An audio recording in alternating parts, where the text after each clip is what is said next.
Way out in the constellation Monoceros, almost 3,000 light-years from us, there is this object called Messier 50. And for centuries, astronomers basically thought, yeah, it's just another star cluster, nothing special. But, as you're about to see, it was hiding an absolutely incredible secret right in plain sight. Okay, so let's get into it. This quote, it just nails M50's old reputation. I mean, in the famous Messier catalog, it was kind of the overlooked cousin. Just a simple bunch of stars. Some people said it looked a little like a heart, which is cute, but that was about it. It was cataloged, it was studied, and everyone pretty much thought, yep, we've got this one figured out. And we're not talking about some recent mix-up. For more than 300 years, since it was first put on the map, this thing that looks so simple was hiding a fundamental truth about what it even was, a secret that was going to totally rewrite its story. All right, so how on earth did this cosmic case of mistaken identity go on for so long? Well, to really get the big surprise, we first have to look at what astronomers thought they knew about M50. Let's start with the old story. See, before the big secret came out, M50 was actually super important to science, just not for the reason we now know. It was this unassuming but crucial target for studying something completely different, how stars spin. So first, let's do a quick refresher on what an open cluster actually is. The easiest way to think about it is like a stellar nursery. You've got this whole batch of sibling stars, all born at pretty much the same time, from the same giant cloud of gas and dust. And it's that shared birthday, that common origin, that makes them so incredibly valuable to astronomers. And that's exactly why these clusters are so crucial. I mean, we can't just sit and watch a single star go through its life over millions and millions of years, right? But what we can do is study clusters of different ages. It's kind of like looking at a photo album of a person's life. You see a baby picture, a teenage picture, an adult picture. Each cluster is one of those invaluable snapshots in time. And M50? It was a key player in this whole research area. There was this one massive survey where they painstakingly measured the rotation periods of 812 of its stars. Yeah, 812. It was like a giant stellar census, trying to figure out how stars with different masses spin when they're at a certain age. In this case, around 130 to 150 million years old. This is such a great way to understand the physics they were looking at. It all comes down to something called angular momentum. Think about a figure skater, right? When they pull their arms in, they spin way faster. A young star does the same thing as it contracts, but then its magnetic field and stellar wind kick in, and they act like a brake, throwing material out into space. This carries away that spin energy, and the star starts to slow down over millions of years. So, you see, M50 was seen as this perfect little snapshot, a benchmark cluster that helped us piece together this really complex dance of how stars spin down. It was this perfect, well-behaved group of stars, all the same age. Or so everyone thought.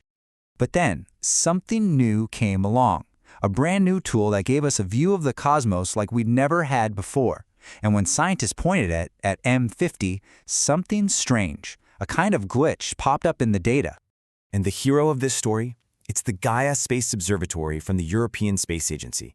I mean, what a game changer. Its whole mission was to build the most precise 3D map of our galaxy, the Milky Way, that has ever existed. It measured where billions of stars are, how far away they are, and how they're moving, all with just mind-boggling accuracy. Now, the key measurement for our story is something called proper motion. It's basically how a star seems to drift across our line of sight over time. And think about it. For a star cluster, all the stars should be moving together through space, kind of like a flock of birds flying in formation, so their proper motions should all be pretty much identical. But when scientists looked at M50 through Gaia's super precise eyes, that's not what they saw. Not at all. And this is the moment where that old story just completely shatters, and the real, way more exciting identity of Messier 50 finally comes to light. Okay, so the big reveal is all right here in this chart. For 3 centuries, everyone just assumed M50 was one single group of stars all moving in the same direction, one big happy family. But the Gaia data? It was just undeniable. When astronomers plotted out the proper motions of all those stars, they didn't see one big clump. They saw two distinct overlapping clumps, each moving in a slightly different direction. There was really only one conclusion you could draw from that. Messier 50 wasn't an it was a they. It was a binary open cluster. Two separate clusters that were born together are gravitationally locked together and are traveling through the Milky Way as a pair.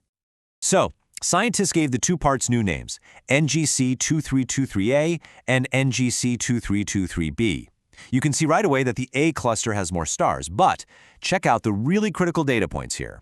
They're at almost the exact same distance from us, and this is the big one. By modeling how their stars have evolved, scientists figured out they have the exact same age, 158 million years old. Wow! This discovery just completely changes how we see M50. It's not just a simple static snapshot in time anymore. It's something way, way rarer and so much more dynamic.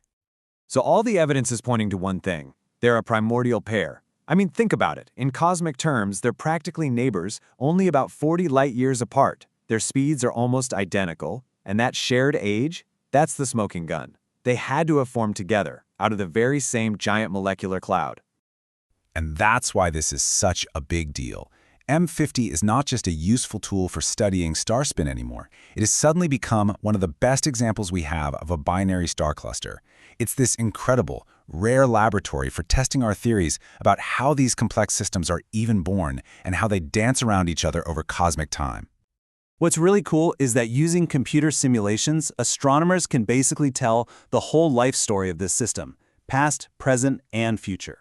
So, they were born about 158 million years ago, and they started out about 88 light-years apart. Today, we see them locked in this gravitational dance. But the dance isn't going to last forever. The simulations predict that in another 100 or 200 million years, they'll have drifted too far apart. Their gravitational connection will break, and they'll just go their separate ways through the galaxy as two totally independent clusters. And this just leaves us with a really fascinating question, doesn't it? For centuries, this object, one of the more well-known clusters in the sky, was completely misunderstood. It took a revolutionary new piece of technology to finally see what was really there. It just makes you wonder, what other secrets are still out there, hiding in plain sight, just waiting for us to get a slightly better look?